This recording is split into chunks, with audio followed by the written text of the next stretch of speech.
The blinding white light of a Range Rover's high beams sliced through the dusty night, chasing Tosin like a predator. She was running for her life, not the slay queen walk she practiced for Instagram, but a desperate leg-breaking sprint through the dark outskirts of Lagos.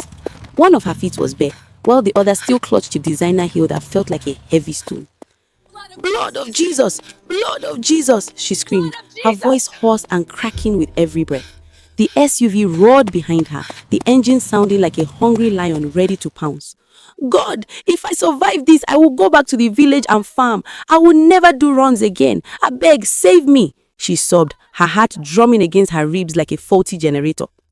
Just 48 hours ago, Tosin was the self-proclaimed Soft Life Association. Her life looked like a high-budget movie. Champagne breakfast, luxury hotel lobbies, and a bone-straight wig that reached her waist. Back in her apartment, surrounded by new shopping bags, she had looked at her friends Funke and Amaka with pure pity. She waved her phone in their faces, showing off a bank alert of 2 million naira.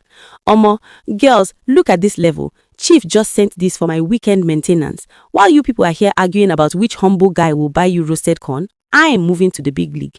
Chief is a billionaire. He says I am his lucky charm. By next week, I'm moving to Lekki Phase 1. Last, poverty is a choice, my sisters." Funke had tried to warn her, asking if she knew the source of the man's wealth, but Tosin just hissed and told them they were hater moms who were destined to keep eating responsible Indomie while she lived the dream. The party at the Victoria Island Club was legendary. Chief was spraying dollars like they were waste paper, and Tosin was the star of the night, glowing in a dress that cost more than her father's annual pension. As the night wound down, Chief leaned in, his breath smelling of expensive cognac and something metallic. He whispered that the real party was just starting at his private lodge for the VIPs. Blinded by the promise of more jewelry, Tosin huffed into the Range Rover. But as they drove further away from the city lights into a lonely forest area, the vibe changed. They arrived at a mansion with high walls and no music. Inside, the VIP lounge was actually a basement filled with red candles, a large calabash, and the heavy scent of burning incense.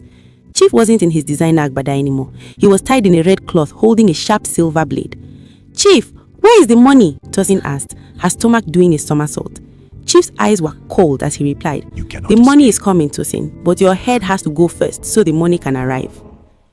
Tosin didn't wait to be the sacrifice. In a moment of pure Niger survival instinct, she swung her heavy designer handbag, packed with 2 power banks and a glass perfume bottle straight into Chief's groin. As he screamed and collapsed, she sprayed her entire bottle of expensive oud perfume into the eyes of his guards and dove through a small ventilation window leading to the frantic chase in the dark.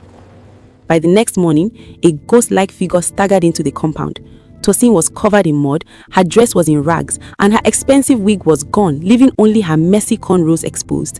She didn't say a word to her shocked friends. She just walked straight to the kitchen, grabbed a bowl of leftover eba and cold soup, and began to eat like someone who had returned from the land of the dead.